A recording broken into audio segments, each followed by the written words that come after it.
desde los tiempos de Napoleón. En tiempos de Napoleón, después de la Revolución Francesa, incluso en tiempos de la Revolución, 1789 es la Revolución, Mozart está vivo. En estas épocas, en las grandes ciudades europeas, la patria de los románticos, como la llamamos aquí, hay periódicos, no son de tan gran tirada a lo mejor como los de ahora, tantas páginas, o pasquines. Esto aludimos al cuarto poder, ¿no? No, esto viene con la clase de hoy, pero también está en programa, también lo verán. Vamos a empezar por el principio. Por ejemplo, este es el primer artefacto humano que voló, hasta donde sabemos. Decían, nada más pesado que el agua puede flotar, decían en tiempos antiguos, pero los barcos funcionaban. Después, nada más pesado que el aire puede volar, pero al final acabó volando. Me estoy acordando de Galileo, a ver si no se me olvida al final de la clase, conocen el asunto, ¿no? Galileo, 1500, el Renacimiento ya es Occidente, ya es nuestro tiempo. Lo que caracteriza a Occidente desde el Renacimiento, que significa renacer de la antigüedad clásica, es que medimos el mundo, lo comparamos, nos atenemos a lo positivo, ¿no? Medimos las cosas. Este es el sueño de Leonardo. Decía lo de Galileo lo siguiente, saben que decían que la Tierra era plana durante 1000 años, los griegos ya calcularon el perímetro de la Tierra, y hay que echarles. Sabían que era redonda por las cábalas que hacían del Sol y la geometría, etc. Después durante 1000 años fue plano y Galileo tuvo que abjurar ante la Santa Inquisición, porque si no le cortaban la cabeza como en Alicia, en el País de las Maravillas. Entonces la anécdota o la historia dice que abjuró, renunció, firmó, pero según se volvía, musitó, dijo en voz baja, que pur si mueve. Yo renuncio y yo digo que no, pero se mueve. El sueño de Leonardo lo veremos cumplido hoy aquí. Leonardo prefiguró y dejó diseñados los principales inventos de 500 años por después de él. Claro que no eran útiles. Por ejemplo, el primer automóvil de la historia es de Leonardo. Si te quedan en Google, verán. La historia del automóvil era una caja con ruedas y pedales. Se movía por automoción, se subía un tío encima, era un automóvil. Los principios del submarino también los conocía, diseñó escafandras también. Es decir, con los medios técnicos de su época no podían funcionar sus inventos, pero los principios sobre los que estaban construidos eran correctos. Quizá en Harry Potter o en alguna película, yo no las he visto, pero a veces he visto trozos, habrán visto algún engenio de ese tipo. Un tío que se tira por la torre del colegio de Londres, va con una bici con alas o algo así. Claro, batiendo alas o pedales no voy a volar jamás, pero inspirándose en el vuelo de los pájaros, diseñó máquinas voladoras, también submarinos, incluso un autogiro. Un autogiro, no se saben lo que es. En Mad Max, ¿lo han visto? Ahí sale un autogiro. Un autogiro, bueno, es una película futurista, cae la civilización y los heavies, los del heavy metal de ahora, los rockers y esos son los malos, y van con las máquinas que quedan, van frente al mar. Un autogiro es un asiento con dos ruedas, porque claro, hay que aterrizar, un asiento, un motoret y una hélice y un cinturón. El tío ataba ahí. En Mad Max ese es auténtico, el tío va volando sin ningún problema. Un autogiro se llama, es el precursor del helicóptero y Leonardo lo dejó diseñado y dibujado, solo que por medios mecánicos, sin un motor de propulsión, aquello no podía volarse. El primer artefacto que voló en la historia, fíjense, esto es 1700, tiempos de Beethoven y Mozart. Fíjense en los vestidos, este por ejemplo, con su peluca, su lazo, su capa roja, o este que parece sacado de un cuadro de Goya, por los trajes, pueden hacer una idea, estamos antes de 1800.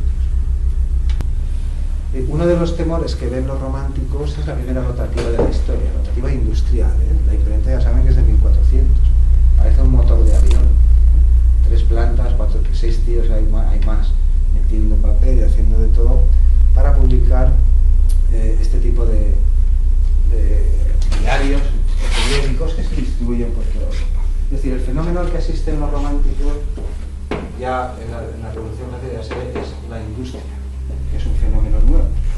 Es decir, antes de la Revolución ya ocurre, la Revolución Industrial se da en Inglaterra en el siglo XVII. ¿Y qué hacen? Empiezan ellos, 17 y 18, sustituyen los telares manuales por telares mecánicos construidos de madera. ¿Cuál es la ventaja de esto? Porque, es decir, ¿qué pasa después de la Revolución? Que algo de esto tuve que por lo menos comentar. Después de la Revolución Francesa solo estalla sangre y fuego aquí en Francia, esto no lo comenté, Pero claro, los demás no estalla, pero rápidamente se ponen a promulgar leyes. ¿Qué pasa después de eso? Pues que aquí hay millones de ciudadanos, nuevos ciudadanos, que ya tienen derechos y que hay que atender. Atender no es darles a todos un plato caliente a lo mejor, pero es decir, las ciudades, Londres, Hamburgo, Berlín, París, Toulouse, bueno, las grandes ciudades europeas, aquí hay muchísima gente, explotados, trabajando en los puestos, todo lo que quieras. Pero, es decir, el Estado moderno que surge después de la Revolución, en los diferentes puntos de Europa, tiene que atender las necesidades de sus ciudadanos de una manera automática, industrial. Lo explicaremos de otro modo. ¿Cómo puedo alimentar yo, por ejemplo, hoy en día, una ciudad como Nueva York o como México, Distrito Federal, hay 20 millones de personas? Es decir, ¿cómo puedo hacer que todas las mañanas el que quiera se coma una manzana de esas tan bonitas que se comen los neoyorquinos? ¿Por métodos artesanales o naturistas puedo? No puedo. Es decir, ¿qué voy a hacer? Por ley que todo el mundo cultive sus manzanas en el balcón. Esto no tiene ningún sentido. O, por ejemplo, ¿cómo puedo construir yo estas cosas? O los barcos que ya en 1700 y en 1800 las potencias europeas están usando para fines comerciales y para fines militares y para lo que quieran. ¿Puedo yo construir un barco o una locomotora por métodos artesanales? Para no ser un capitalista. Lo que quiero hacerles ver es que la industria per se no es ni mala ni buena, pero es el fenómeno nuevo que se encuentra en los románticos y que no tiene vuelta atrás. ¿Qué tiene ventajas y tiene desventajas? Por ejemplo, si yo consigo fabricar bolis cada vez más baratos y todo niño occidental tiene un boli, ¿eso es bueno o es malo? Evidentemente es bueno. ¿Cuál es la ventaja? Pues que para conseguir muchos bolis de estos tengo que abaratar los costes, es decir, hacerlos de menor calidad. Con los chinos se puede ejemplificar el asunto bastante bien. Yo puedo gastarme 3 euros en un destornillador vasco, que siguen siendo los mejores, o alemán, que me durará toda la vida. Y me cuesta 3 euros o 4 euros, o me voy a los chinos, esto no se habla contra los chinos, ¿no? Y me compro un destornillador de 0,80 euros, pero que me va a durar, vamos, a las 3 semanas se rompe el mango, se rompe cualquier cosa. La ventaja de la industria, ¿cuál es? Que permite abaratar los costes y por tanto los productos llegan a más gente. La desventaja es que el precio que se paga es bajar la calidad y hacerlo todo igual. Y este era el miedo de los románticos. Los románticos lo que más tenían, todos, era no ser únicos, originales. Brahms quería ser diferente de Liszt, es decir, el genio romántico, por definición, Beethoven era un individuo único. Y decían, el genio es algo único, irrepetible e individual. No es algo que es... Entonces, el miedo de los románticos es que acabaran haciéndonos a todos igual. ¿Han visto Metrópolis? No sé si han visto esa película. Queen tiene un videoclip donde salen trozos. Se ilustra una ciudad como Nueva York o algo así. Esta película es de 1920, pero está hablando del siglo anterior, donde van los obreros van como máquinas, así. Un peligro real. Pero la industria per se ni es buena ni es mala. Lo explicaré de un par de formas más.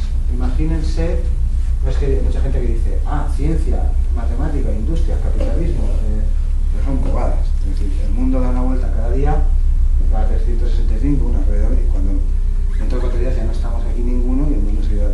Lo mismo que le pasa a cualquiera, nace y ahí está el mundo, ¿no? Imaginen la siguiente situación. Estamos en 1820, por ejemplo, tiempos de Napoleón, y mi tatarabuelo, o el padre de mi tatarabuelo, que a lo mejor ya se dedicaba a los naranjas, como mi abuelo, y no lo sé, ahora estoy haciendo historia ficción para explicarlo. Estamos aquí, en Cullera, capital de Faro de civilización, y está mi abuelo, y está el Vicent, y está el Enrique, y están todos, varios amigos, almuerzan juntos, toman sus cazallas, y han oído hablar, uno de ellos vino un día, han oído hablar de que en la feria internacional, a lo mejor de Bruselas o de París, que hay muchas, desde tiempos de Napoleón, cada X años, como la Expo, igual, hay exposiciones universales. ¿Qué es una exposición universal? Una feria que se celebra cada vez en una ciudad, donde la gente que inventa cosas acude allí. Por ejemplo, voy a inventar una máquina que deja las cañas de fagot que tocan solas, vamos, no hay más que... Y te cansas, bueno, pues tú vas allí, te pagas el viaje, claro, o te lo paga un industrial, presentas tu máquina y hay inversores que les interesa, te compran esto es una feria. Digo, máquinas de hacer cañas por decir algo, nuevos tipos de locomotora, nuevas máquinas de coser, que aquí se les que ya hay también, etc.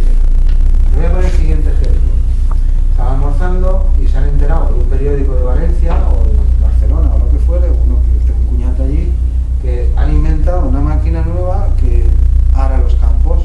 Estoy hablando de un rotovato, un tractor menú.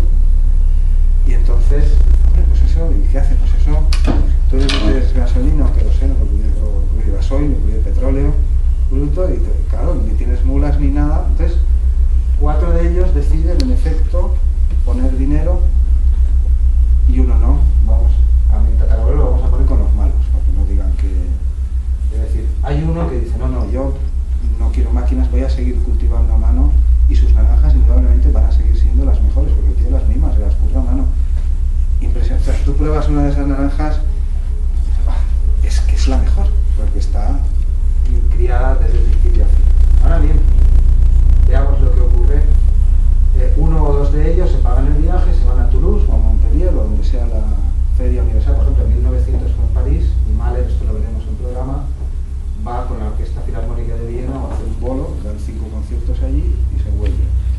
¿Cómo la es? Pues saben lo que es una exposición. Se monta, veremos un par de cuadros, exposiciones de 1850. Bueno, van como fuere o hablan con uno de catalán que les cobra, claro, el intermediario, que va a traer la máquina gratis, ya sería el colmo. Y de la manera que fuere, consiguen traer un rotovato y comienzan a usarlo 2 o 3 años en su campo, igual de naranjas, que pepinos, que lo que quieran. Claro, al cabo de esos 2 o 3 años, mientras que el amigo que sigue siendo naturista y que sigue haciendo las mejores naranjas, saca a lo mejor cada año, qué sé yo, no sé, 100 arrobas de naranjas, estos consiguen sacar 10.000. ¿No? Solo que, claro, menor calidad. Pero esa no es la cuestión. Ustedes pueden ir al mercado, claro, cuando van al mercado a llevar sus productos, las tiene que seguir vendiendo a euro la naranja, que da gusto comérsela. Me están siguiendo, ¿no? Estoy inventando las cantidades y todo, pero intento mantener las proporciones, como en estética. Y estos las pueden vender a 1 euro 10 o 15 o 20 naranjas. Claro, porque sacan más, los pueden vender a menos. Es más malo mi abuelo, perdón, es más malo el que no ha ido, al revés, es más malo mi abuelo por haber ido con estos a traer la máquina que el que no ha ido. Porque ustedes, como personas libres que son, pueden ir al mercado y decir, no, yo compro la de 1 euro. Además está hecha por métodos naturales y eso a mí me probado y es más que sí, pero ¿y si tienen 4 o 5 bocas que alimentar? ¿Qué harían? Hombre, si tienen posible no van al mercado. Claro, si tienen, estamos hablando de que la industria, claro que beneficia a unos pocos, o a quien ponga dinero. Todas las empresas mercantiles de Occidente, desde 1400, América son empresas. Tú vas al puerto de Amberes y ahí hay un rico que pone 1000 y 40 pobres que uno pone 10 y el otro pone 100 y arriesgan su dinero, como en una cantina igual, te toman registro, nota, al cabo de 1 año o 2, si el barco vuelve cargado, todos se forran, y si no vuelve jamás, pues claro, tú no vuelves a ver tus 10 euros ni el otro sus 1000. Una empresa es eso. ¿Han visto el asunto? Es decir, aquí no hay malos ni buenos. Este señor quiere seguir haciendo, es como los que predican hoy o preconizan la vuelta a la naturaleza. No digo que no, ustedes en Occidente, a título individual, si quieren, se pueden ir a vivir a un árbol, o al campo y fabricar. Nadie les va a molestar, si pueden mantener, no pasa nada. Ahora bien, ¿pueden pretender que Nueva York se mantenga así? O visto un poco más crudo.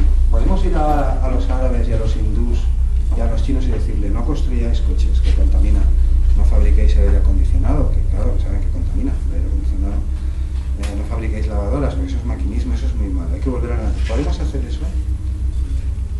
No se puede. Es decir, ¿puedo yo fabricar una locomotora por métodos artesanales, con tal de que no me llamen capitalista y destructor del mundo? Estos no se dan carnet de esas cosas.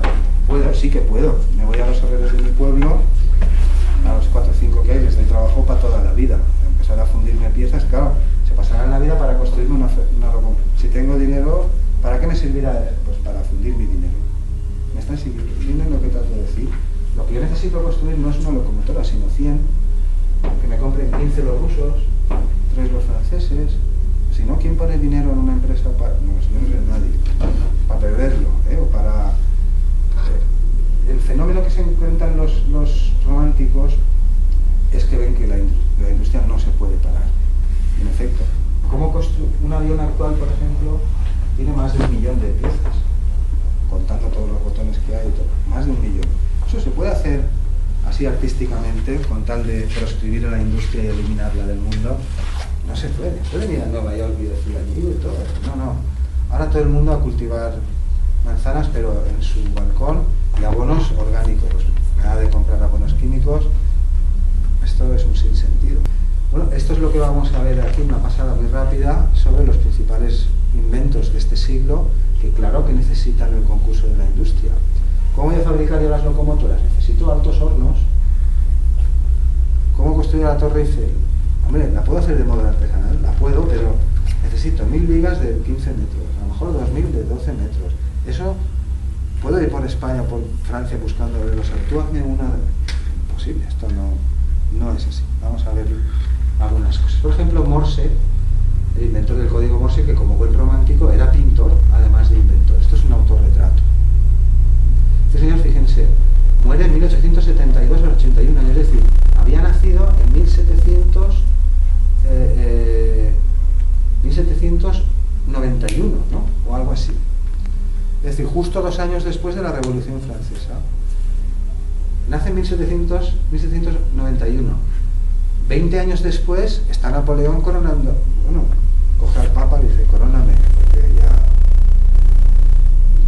por tus tiaras me tienes que coronar. Es decir, estamos en un mundo, para que no piensen que es todo poesía y depresión primaveral del principio, o todo arte. El romanticismo es las dos cosas.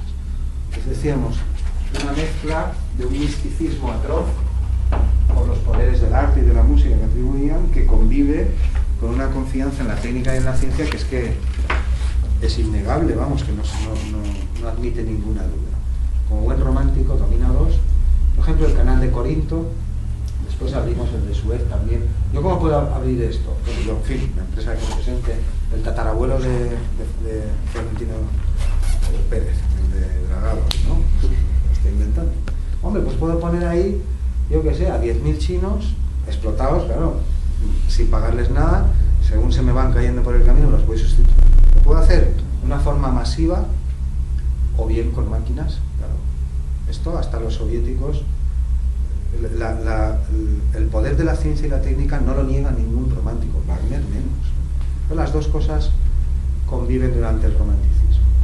Aquí vemos esta locomotora, esta foto es posterior, que representa en la India, pues esta época del 19 también se la llama época del colonialismo, porque en 1835, creo que es 35, Napoleón no vivirá ya, pero vamos, 10 años después que se hace coronar, las potencias europeas se reúnen en Berlín, creo que es, y se dividen, se reparten el mundo para hacer colonias. Por ejemplo, los franceses se quedan en el norte de África, también Angola, nosotros los españoles aquí Guinea y algunas cosas. La India está en manos de los ingleses. ¿Y allí qué hacen las potencias occidentales? Construyen líneas de ferrocarril, etcétera, para comunicarlas con sus puertos y traer materias primas. A veces las fabrican allí, a veces las fabrican. Ya lo veníamos haciendo con la copra y todas esas cosas en tiempos de la Ilustración. Es decir, estas construcciones son occidentales. Y tenemos, por ejemplo, la India también, una locomotora de estos tiempos, antes de 1900, está atravesando un riacho para llevarla a destino y allí comunicar lo que es. Decir, no se hacen a fin de que todos los hindús, como ahora, podamos ir a Madrid en AVE y pagarlo, el que pueda pagarlo, claro. Se hacen con fines comerciales. La Torre Eiffel es un ejemplo claro del regalo que le hace el Ayuntamiento de París a la ciudad, la Estatua de la Libertad. La Estatua de la Libertad se funde en bronce en varias piezas, hay gente que trabaja en Europa, los americanos hacen el pedestal, etcétera, y después se lleva en barco. No se dan cuenta que en tiempos de Napoleón la actividad marítima y comercial es frenética. En Gandía y en Cullera está mi tatarabuelito del otro a ver cómo mejoran sus naranjas, pero en los puertos del norte de Europa, vamos, esto. ¿Cómo puedo construir yo la Torre Eiffel? Hombre, pues si lo encargo a herreros de forma artística y bien esculpido, pues se tiran toda la vida. Para cuando voy a poner la Torre Eiffel ya me he muerto yo, los que la pagaban también, estos proyectos no serían viables. El mundo, en efecto, no se puede parar, o al menos no como proponen algunos. Ustedes, si quieren, vuelven a una vida naturista, que no pasa nada, pero las ciudades los chinos y los hindús van a seguir, pues cada cual mirando por sus hijos, por su dinero, por sus naranjas o por lo que fuere. No veo yo que haya unos más malos que otros, veo que hay gente que tiene más dinero que otros, eso sí, pero hasta donde yo sé, nadie elige a sus padres, ni mucho menos el dinero que tienen. Ustedes vienen aquí, pues ya están aquí. Y a sus padres les pasó igual, y a los padres de los que dicen estas cosas también. Este es el día de la inauguración, antes de 1900, ahí se ven vestidos como en los cuadros de Degas. Aquí vemos a Ford, Henry Ford, el fundador de la casa Ford. Y yo no estoy diciendo que no haya malos ni buenos, claro que sí.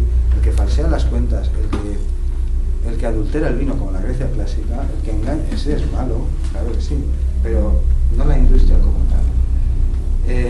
Está aquí para ilustrar los primeros automóviles a propulsión.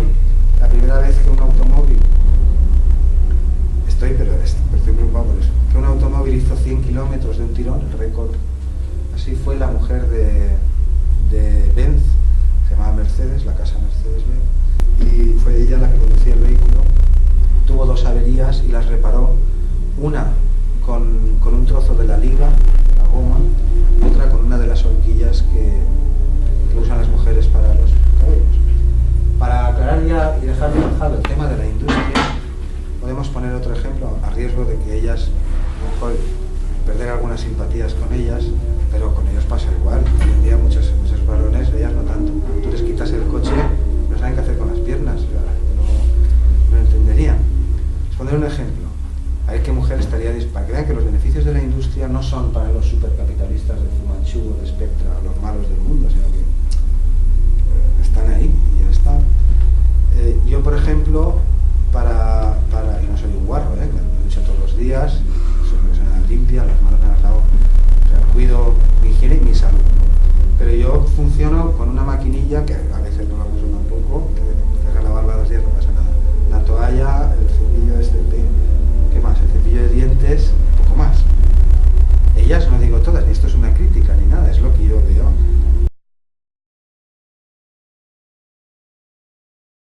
Si no hay 100 artilugios o cajitas o productos, no hay ninguno. Crema para esto, para lo otro, para demaquillar esto o lo otro, de las uñas de no sé qué, tipos de cepillos, secadores, productos cosméticos industriales. Es decir, todas a lo mejor no quieren un pintalabios, pero yo lo agradezco. Me gusta una mujer bien arreglada, claro que no me va a gustar. Pero ¿cómo consiguen que toda mujer que no sea rica pueda comprar un pintalabios? ¿Por métodos artesanales? Puede ser.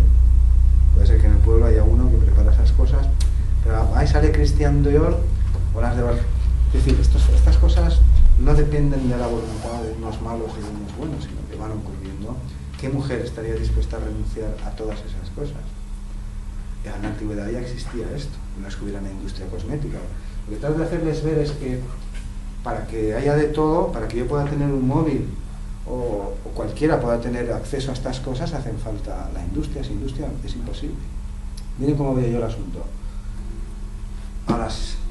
Los martes, estos son los martes, a las 5 y pico de la mañana me despierta una máquina infernal, que es un despertador, un ruido espantoso. Me despierto, me lavo ahí como puedo, tal, bajo, y una máquina no tan infernal, hace un café bastante bueno, no es la de George Clooney, pero no es tampoco la americana, es una máquina. Después unas máquinas fantásticas que son, ahora internet, antes las radios me ponen al día en algunas cosas. Después cojo esa máquina fantástica que tengo ahí, la Triumph, y me vengo para acá y llego aquí y con estas máquinas fantásticas doy las clases, porque si no estaríamos aquí a pelo. La sabiduría infusa de Manuel, muy bien que baila Gil y tal, pero es decir, sin el concurso de las máquinas y con internet pasa lo mismo. Hoy en día, no digo toda la cultura, pero hoy en día cualquiera que tenga acceso, aunque esté en mitad del temor de Alá o de la barbarie que hay por el mundo, en fin, se puede. Hoy en día cualquier humano, ¿qué queremos? ¿Que todo el mundo pueda acceder a internet y aprender por sí mismo? ¿O que haya maestros naturalistas individuales? Hay que elegir. Bueno, en realidad no se puede elegir. El mundo está ahí. Si ustedes quieren, compran naranjas, si no, no las compran. Si quieren, pintan a mano, y si no pintan, con programas de ordenador. Pero que dentro de unos años nos pues nada, ninguno de los que estamos aquí estaremos aquí, habrá otros, y el mundo seguirá dando vueltas. La industria llegó al punto de ser propuesta como panacea de los males de Occidente por el conde de Saint-Simon, en cuyo manifiesto se inspira Liszt pocos años después para hacer el primer manifiesto, la primera vanguardia de la historia moderna, que es de Liszt. Antes de los impresionistas, Liszt viene a proponer una especie de hermandad universal entre músicos, bueno, una utopía que ya la veremos, que también, que por qué. ¿Qué decía el conde de Saint-Simon, que se arruinó varias veces? Decía que por medios industriales sí que podemos paliar las necesidades energéticas de las poblaciones o incluso de alimentación. Y esto es verdad. Hoy en día podríamos evitar el hambre del mundo. Otra cosa es que no lo hacemos. Es decir, los dineros se van por los coladeros, a veces de las ONGs o OSIGs, y muchas veces en manos de los que están allí, en esos países. Fíjate tú, los jeques podridos de dinero. Por ejemplo, hoy en día sí que somos capaces de hacer que todo humano sobre el planeta coma todos los días. Arroz, granos, lo que sea, ahora bien producidos industrialmente, claro, transgénicos y lo que ustedes quieran. En el mitad del desierto de las sabanas africanas, allí no puede crecer nada porque no hay agua. Si metieras agua, claro que sí, pero paliarla, digo, podemos. La tecnología y la industria hoy en día pueden cumplir el sueño de Saint-Simon y de muchos románticos. Otra cosa es que no ocurre. Aquí vemos la primera máquina de fotos de la historia. No es la primera exactamente, la veremos a continuación. Antes de eso había la daguerrotipia, ¿saben lo que es? Tipos de Napoleón. La primera foto es de los tiempos de Napoleón, ahora la veremos. En las primeras máquinas, fotos de la historia, porque claro, el tiempo de exposición era muy largo, no eran Kodaks. La foto que vamos a ver ahora, la primera de la historia, tardó 8 horas. ¿Saben lo que es eso, no? El obturador, donde entra la luz, ¿no lo han visto? La caja oscura. Entonces, claro, si abres mucho, si entra mucha luz, la película o el material que utilicen se ve la serie. Tiene que ser lo justo para que poco a poco los fotones van quemando y al final sale la foto. Durante todo el romanticismo hubo la discusión, incluso ya entrado el siglo XX, de si la fotografía era un arte o no lo era. Era uno de estos lenguajes nuevos de los románticos. Decían que es que al fin y al cabo, decían los detractores, ¿qué arte es ese? Tú echas la foto y lo que está ahí sale. ¿Tú qué has hecho ahí de arte? Pero muchos perseveraron. Las primeras vanguardias artísticas, Manet, Monet y muchos europeos, la primera vez que expusieron fue en Nueva York, en la galería de Sieglitz, un fotógrafo de los más famosos de la época. Esto que ven aquí es una especie de brazo, porque claro, el fotografiado tenía que estar ahí quieto un buen rato, no 8 horas como en la primera foto, pero un buen rato, porque si no la foto salía movida o no. O sea, eso se llama tiempo de exposición. Actualmente es automático, clac, clac, y ya está. Esta es la primera foto de la historia, en 1826. En el 29 creo que está vivo Napoleón todavía, o muere Beethoven, creo. Beethoven muere en el 27. 27, pues al año siguiente. Esta es 8 horas de exposición. Necesito la primera vez que se acopló una cámara de fotos a un microscopio, oh maravilla, vimos que los cristales de nieve eran estructuras fractales, geométricas y otras muchas cosas. Microscopios tenemos desde 1600 y pico. Leeuwenhoek, un holandés, claro, el microscopio era una lente un poco mejor que las de Galileo, tal. Pero tecnología de esta hay desde el siglo XVII. Este es Lumière, con la primera cámara de la historia. Tengo documentales y de todo aquí en YouTube, si quieren, cualquier día que estemos aburridos, aunque seamos 2 o 3, hasta que lleguen nuestras amigas, vamos a ver cosas, pues las vemos, no hay problema. Las cortos son cosas muy cortitas. ¿Qué es lo primero que se filmó con la primera cámara de cine? ¿Qué va a ser? Sí que no sé, no me acuerdo. Pero es que es de cajón. Una locomotora. La llegada de un tren a una estación. El ferrocarril es el símbolo del romanticismo. La primera rueda televisiva de la historia, de 1883. Claro, lo que no había era un televisor en cada casa, eso no. Ni grandes emisoras, ni Radio Televisión Española, ni narices.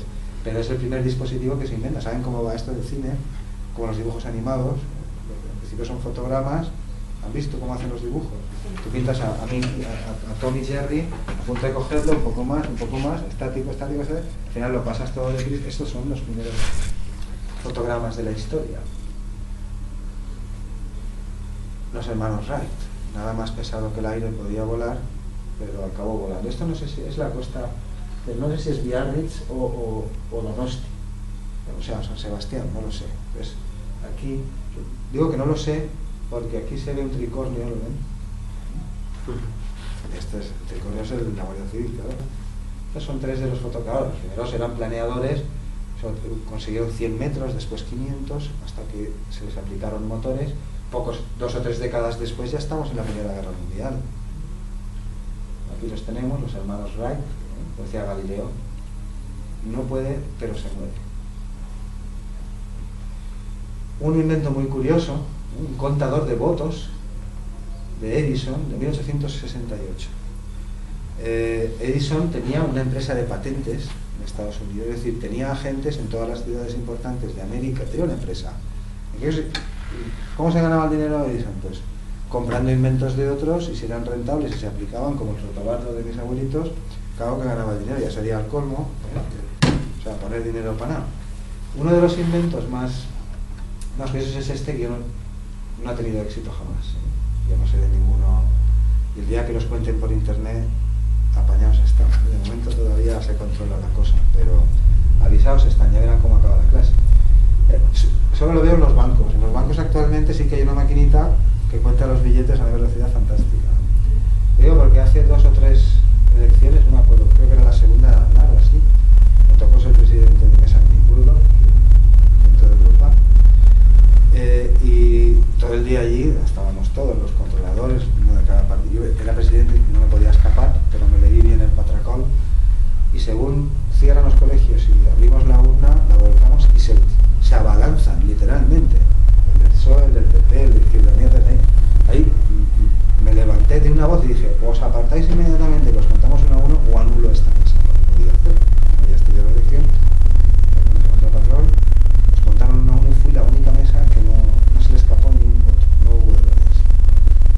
Digo que vean que es un invento que, claro, para contar votos no se fían, no se fían. La máquina está trucada. Las máquinas no tienen alma, es como la industria. No tienen alma ni malas intenciones, hacen lo que pueden, pobrecillas, hasta que no pueden más, hasta que se quiebran y se rompen, son nuestros más fieles amigos. Aquí hay otro invento curioso, que es el famoso fonógrafo. ¿Saben lo que es? Los precursores del tocadiscos, los primeros dispositivos que permitían hablar. Y esto es cierto, que les voy a contar. En la Royal Society de Londres, en la Academia de Ciencias de Londres, habiendo oído hablar del invento de Edison, al otro lado del charco, lo llamaron, ven a la vieja Europa, perdón, a la Gran Bretaña, la madre de la ciencia, a mostrarnos tu invento. El hombre cogió el barco y se vino para acá con el invento, y allí, en el aula, en una de las plantas, se ve en internet, la portada del edificio, la foto histórica está por ahí. Subió el hombre allí, llevaba su fonógrafo, y estaban 5 o 6 de las mentes presuntas, los presuntos más sabios, seguro que la mitad han enchufado algo, estaban ahí por méritos de los padres, o Dios sabe por qué. No digo que todos, lo digo por lo siguiente. Había 5 o 6, no sé quiénes eran, los más manda. Entonces Edison pone en marcha su fonógrafo, y el aparato comienza a emitir voces que habían sido pregrabadas, claro. Pues inmediatamente uno de ellos se le tira al cuello, o sea, se levanta, se tira encima de él y empieza a intentar ahogarle. Esto es historia de mis bisabuelos, no de mis tatarabuelos. Empieza a ahogarle hasta que ve que el otro empieza a ponerse asfixio, es decir, bloqueándole para desenmascarar al farsante, que es un ventríloco y está tomándonos el pelo. Esto ya en 1878, hartos ya de máquinas y de inventos, para que vean que donde las dan, las toman.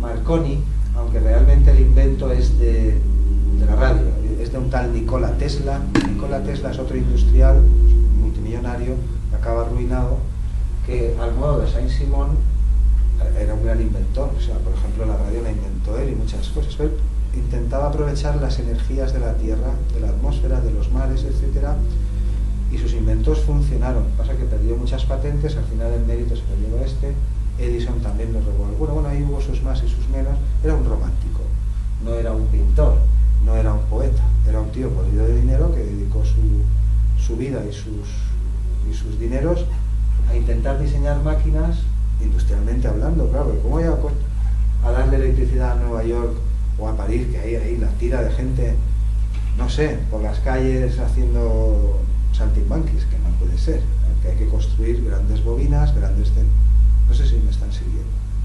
Aquí está Marconi.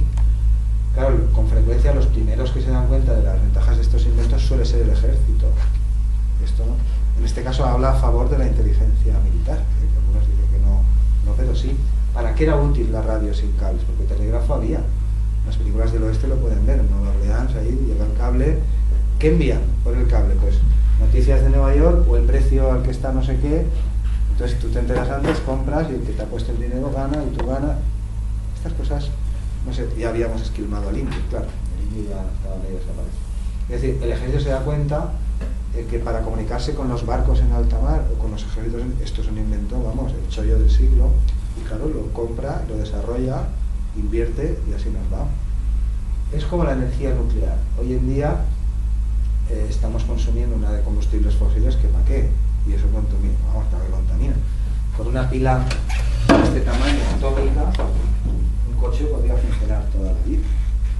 Al precio de que, claro, todos queremos tener un coche. A ver quién no quiere tener un coche. Y los residuos nucleares, es verdad,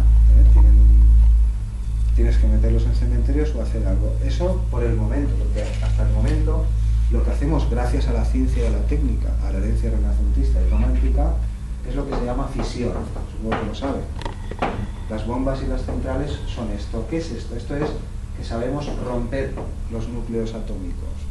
Y ahí se libera una cantidad de energía, vamos, que no te digo nada. Pero hay una energía más limpia que se llama fusión, lo que llaman fusión fría. Tesla iría por aquí, más bien, este invento. Que la fusión significa que yo pueda fusionar dos núcleos atómicos, y eso todavía no lo sabemos hacer. Esa energía es más poderosa que la fisión y limpia, no contamina. Esto se sabe. Igual que los románticos de 1900, tiempos de Mahler, ya saben lo que hay dentro del átomo, lo saben. No saben construir bombas, no saben construir centrales, pero saben lo que van a encontrar. Es decir, los tiempos de Mahler, de Strauss y de Brahms incluso es nuestro mundo. No sabemos ir a la luna, pero sabemos que vamos a ir. Esto es así de crudo.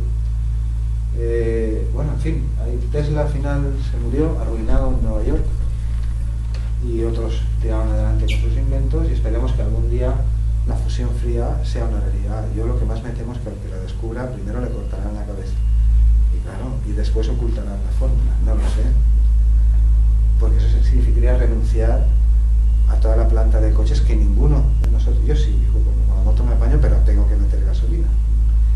Significará renunciar. Claro, díganle a Hugo Chávez o a los países del Golfo que no produzcan petróleo, o díganle a Ford no vendas coches. La fusión fría acabaremos, claro que sí, si no estallamos antes, que confío en que no, acabaremos averiguando de qué va. ¿Y eso qué significará? Significará el fin de la industria del petróleo.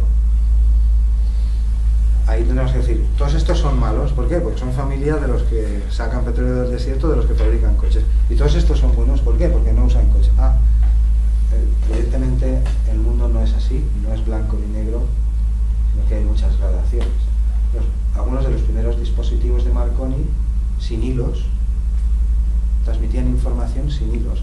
Nikola Tesla, este que hablábamos, intentaba también transmitir energía sin hilos. Por ejemplo, cargar a distancia centrales nucleares. Esto sabemos que se puede hacer. Pero claro, ¿se imaginan la atmósfera toda cruzada de rayos y de cosas y de ondas como ahora? Dicen que el móvil te estropea el cerebro, muchos ya lo tienen estropeado. Pero en fin, en otros casos, que sí, es que no... Llega una edad en la vida que como no te hayas ocurrido, así hablaban los abuelos, es que te ven a amoblar. Ya, pero es que te las has amoblado tú.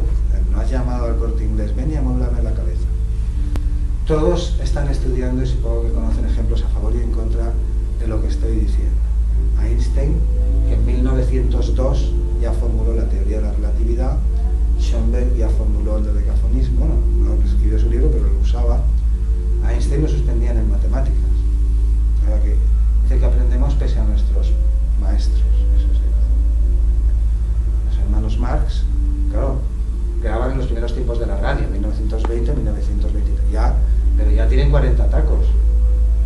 ¿Cuándo han nacido? Han nacido en 1870, 70 y tantos, en un mundo terriblemente romántico. Wagner, Bruckner y esas cosas.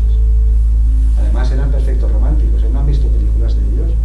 Eran virtuosos, o sea, eran dramaturgos, dominaban varias artes. A este, creo que era Harpo, me parece, no me acuerdo. ¿A este lo he visto? El rubio es el que toca de esa manera. No, el rubio no, y a este yo también le he visto.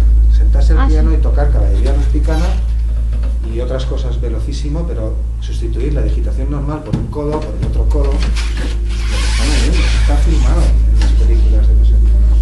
Está filmado. Que esa es forma de tocar en el Carnegie Hall o en el Auditorio del Conservatorio Superior de Alicante, no. Y hacer el protocolo, lo que tú quieras, pero para que entiendan que eran románticos, aunque viven mayormente en el siglo XX. Torres Quevedo, otro como Nikola Tesla. En América diseña el primer transbordador del Niágara. Tesla diseña las turbinas del Niágara. Inventor de la radio, auténtico inventor. Y este igual, este aquí es un perfecto desconocido. Nació en 1852, es decir, Wagner sería un chavalito. Y muere el año de la Guerra Civil en España. Y un inventor hasta allá, en Estados Unidos, bueno, se lo rifaba. Otro ejemplo más de ciencia romántica ya más cercano a nosotros, claro. Aquí vemos algunas cosas de las ilustradas. Viaje al fondo del mar, este es Buster Keaton, no sé si lo conocen, como Charlotte, pero tan bueno como él. Este es Julio Verne. Esta es la ilustración de una de las primeras películas de la historia. La cápsula espacial, en la película de Julio Verne, la disparan con un gran cañón. Es como lo del átomo. No saben cómo, pero saben lo que hay y por dónde tienen que ir. Tardan todavía medio siglo. Tardamos. El conocimiento primero. Buster Keaton, su película más famosa, El maquinista de la General, porque el ferrocarril es el símbolo del romanticismo. La película, claro que está hecha en 1920 y tanto, pero está remitiendo a... Es decir, este señor tenía padres y abuelos y vivían con él. El ferrocarril, pintado por Turner. ¿Saben quién es Turner? Pintor inglés, vamos, de principios de 1800. Seguro que lo han visto. Pinta marinas así, siempre cuadros marinos que no se ve exactamente. Turner, se escribe Turner. Lo que pinta es una locomotora de los tiempos de Napoleón. El Igninio, el primer submarino, el inventor del submarino no es Isaac Peral, que también es el que se ha llevado al medio. Es un tal Monturiol, creo de por aquí, por el norte de Cullera, o sea, digamos Valencia del Norte o Cataluña del Sur, no sé dónde es. Estas cosas que se ven ahora. Este es el 2, porque el primero, tal como se construyó, se probó en el puerto de Barcelona, se hundió, y ahí se quedó, y entonces tuvieron que construir otro.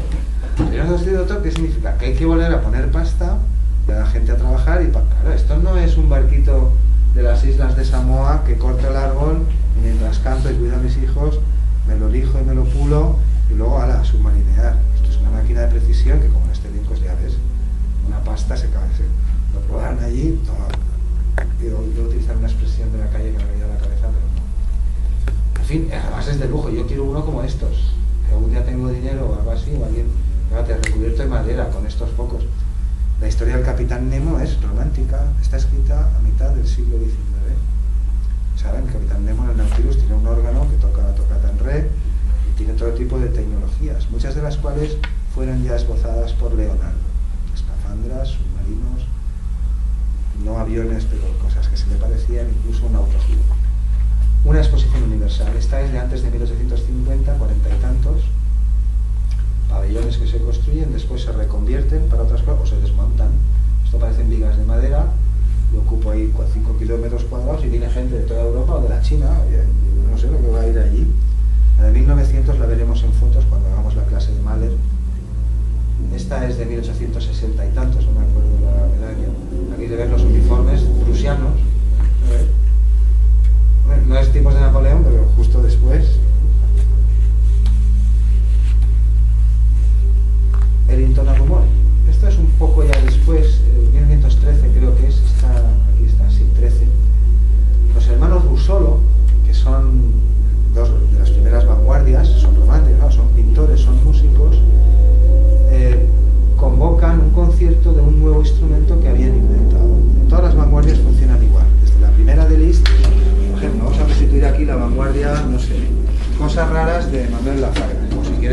pongan mi nombre.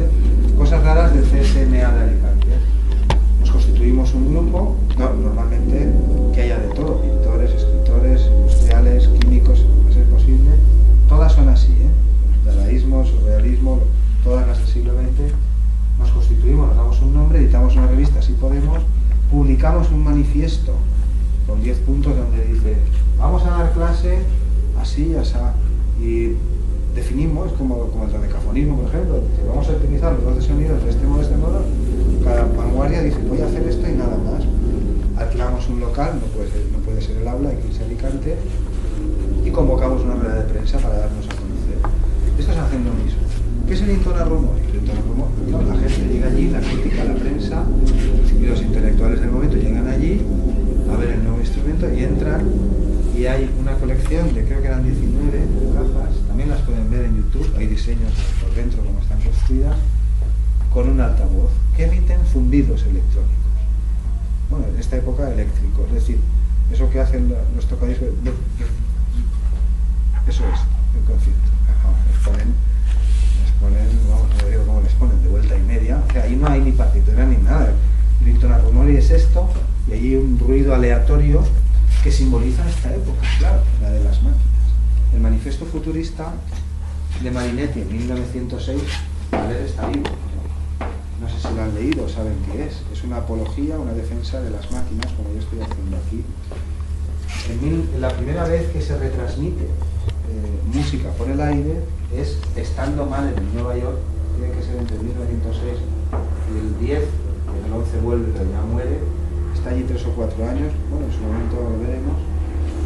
Él está en el Metropolitan Opera House, que es donde dirige la ópera, y enfrente, en esa gran avenida de Nueva York, está la compañía telefónica, y ahí se instala, estoy hablando de 1905, así, o 6 o 7, se instala el primer instrumento electroacústico. ¿Saben lo que es electroacústico? Un sintetizador, todo lo que hacen después, pues Stockhausen y todos. Se llama dinamofón, el dinamofón, o también telarmonium. Los tengo ahí, si quieren en alguna clase los podemos ver. Si no, digo, por no pararme mucho. Y después subiré al programa, si algún día están aburridos. El aparatejo pesaba 200 toneladas. Un sistema de bobinas, bueno, bobinas como las de Frankenstein, unas bobinas de unos generadores que llegaban hasta el techo. Tocan aquí, en las salas, tocan el instrumento en la compañía telefónica y lo retransmiten al hall del Metropolitan Opera House. Así están durante un par de años, hasta que comienza a haber quejas a la compañía telefónica. Pero claro, interfería el aparato.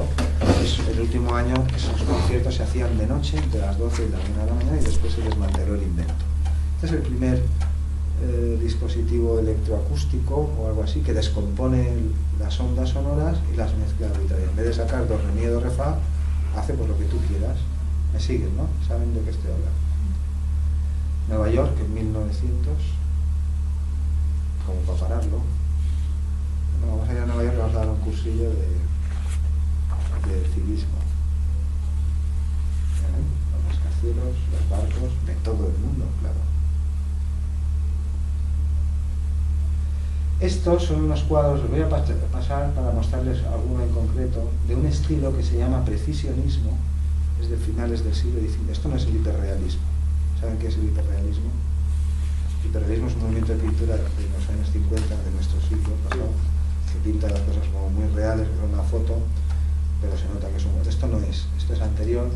Se llama precisionismo porque pintan sobre todo instrumentos de precisión. Todos sus instrumentos musicales son instrumentos de precisión. Esto es un instrumento de precisión, pero también es un instrumento de precisión. Es lo que en Occidente somos buenos, en medir el mundo y en construir aparatos.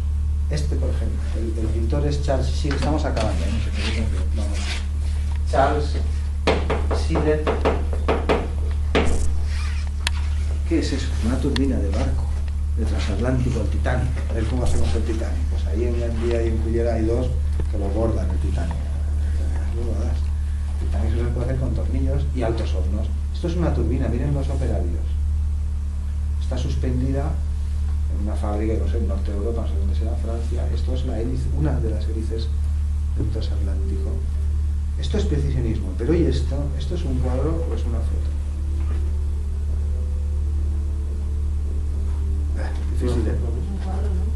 cuadro? Por la sombra de arriba. ¿Qué sombra? Puede ser. Eso ¿Esto de aquí? Sí, eso, no sé. Buena observación, pero también aquí hay sombra, ¿no? Buena observación, no está mal. O por el humo. Pero si no atienden a eso, vamos, es calcada. Pero fíjense que Schiller en este caso ya no pinta la locomotora. Lo que está pintando es el mecanismo que mueve la locomotora. Sí, a ver, en pocas imágenes vamos a ir avanzando hasta la última generación de máquinas, que son las que viven entre nosotros. Este, por ejemplo, es un poco posterior, 1930 y tantos, es de un tal Romer, R-O-H, y el cuadro se llama Poder Rodante, perdón, este es Poder Rodante o la Espada de Damocles, se llama este. Y este no me acuerdo, lo tengo aquí listado, es un poco posterior, pero fíjense que este ya no pinta el mecanismo de la locomotora, sino que pinta un trozo del mecanismo y a un humano anónimo, que es el prototipo del romántico. Del romanticismo nos quedan más cosas que ver. Todo aquello del exotismo, que cuanto más...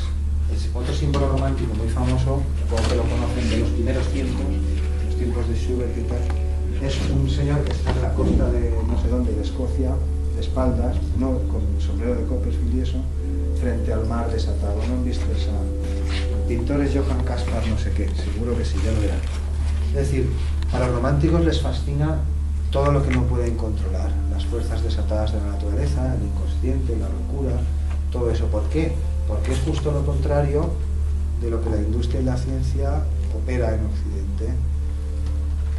Esto es lo que, es decir, sobre lo positivo no caben muchas discusiones. Todo lo demás, ahí es donde el romántico, en este caso el intelectual, se siente más a gusto. Las máquinas, en efecto, han venido y están aquí para quedarse. Esto es lo que yo veo. No se van a ir, por más apocalípticos y más profetas del desastre que vengan. Que contaminan algunas industrias, cierto es que contaminan, claro. El que engaña también contamina, el que no cumple con la norma, sí es verdad, contamina. Pero lo que yo les voy a mostrar es dos generaciones más de máquinas. Máquinas había las también en la antigüedad y muy, muy precisas, calendarios astronómicos en Grecia. Si sigo aquí el año que viene, que al decir de algunos no, que tienen visiones románticas, se proyectan años vista, pero según yo sí. En fin, si estoy por aquí las verán, si no están en Valencia. Este señor es uno de los de la Fura des Baus, que hace tiempo que no va con ellos, se llama Marcelí, ¿sabe quién es la Fura des Baus? Y se dedica a hacer performances, estas modernas, música, pintura, pero lo programa él todo antes programa qué va a sonar, qué se va a proyectar, etc. Este es un traje que construyó, bueno, se hizo construir, es un traje que él programa antes de cada actuación y cuando ejecuta las performances se pone el traje, lo activa y es el traje el que le mueve a él. Estamos, más que bajando, estamos entrando dentro de las máquinas cada vez más. En la industria informática, esta es la última generación de máquinas, no, esta no es la última generación de máquinas. En la industria informática, digo en la industria, ¿verdad? Es decir, en la historia de la industria, de la informática, desde 1950 aproximadamente, desde que existen estos trastos hasta hoy, hay leyes, como en otras cosas. La más famosa la más conocida es que cada 18 meses más o menos el precio se reduce a la mitad, se lo pueden comprobar con cualquier dispositivo, y el tamaño, o miniaturización lo llamamos, se reduce en un factor 10. Es decir, cada año y medio la industria, esos son los científicos de aquí, chinos, indios que trabajan en Schiller, que no lo sé, todo. Cada año y medio conseguimos comprimirlo todo, reducirlo 10 veces. Transistores, microtransistores, habrán oído hablar de estas cosas, ¿no? Sí. Con una sola excepción. Microsoft. Microsoft se sabe de esta regla. El tío quiere que cada vez que instales, que compres, sea nuevo y le pagues otra vez el presupuesto, etc. Lo digo porque viene esto a cuento de que la última generación de máquinas humanas no son las placas base, las tarjetas de memoria o de vídeo. Aquí hay transistores, hay de todo, procesadores, maquinitas, electrones que van y que vienen. Estos no son la última generación de máquinas. La última generación de máquinas son las máquinas lógicas, los programas de software. Ya, nada, Manuel, ¿qué estás pasando? Estás coordinando, te rayas. No. El programa Word, por ejemplo. El programa Word, quiero decir, el programa Word tiene tornillos, tiene piezas físicas, aunque sean de plástico, ¿Qué es el programa Word? Si yo cojo aquí una copia y les hago en un momento una copia o 1000, o las meto por internet o distribuyo 1.000.000 de copias, es un paquete de instrucciones lógicas que hacen que los electrones se comporten de un modo o de otro. ¿Me están siguiendo? ¿Por qué digo que es una máquina? Porque es un autómata, hace lo que hace y nada más. No sabe hacer tortilla desestructurada como Ferran Adrià, ni boquerones como el Berguiñano, ni toca flauta. El programa Word hace lo que hace, copia, pega y da esplendor, iba a decir, como la Real Academia. O sea, no sé cuántas tiene, pero ya tiene un centenar o 2 centenares que tenga, hace esas y nada más. Es un autómata. Cuando se estropea lo vuelves a instalar. La última generación de máquinas, las máquinas actualmente ya no tienen componentes, es un poco exagerado, tienen electrones, bites. Les estoy hablando de los aeropuertos, las estaciones de tren, las industrias, los ministerios, los hospitales, las universidades, las comisarías. ¿Cómo pueden volar los aviones alrededor del globo? Cada minuto no sé cuántos habrá en el cielo, sin que se escoñen unos contra otros, no se caigan.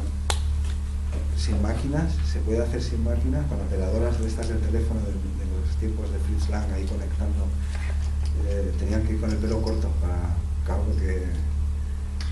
No, sí, estoy hablando del software, claro. Las máquinas actuales no tienen componentes físicos, por eso yo les hablaba de Microsoft. Habrán visto Matrix, supongo. Matrix es una parábola de Microsoft, del mercado del mundo informático. Hablen con alguien que sepa de esto, alguien que sea programador. No es que yo soy ingeniero de software, me saco a ti.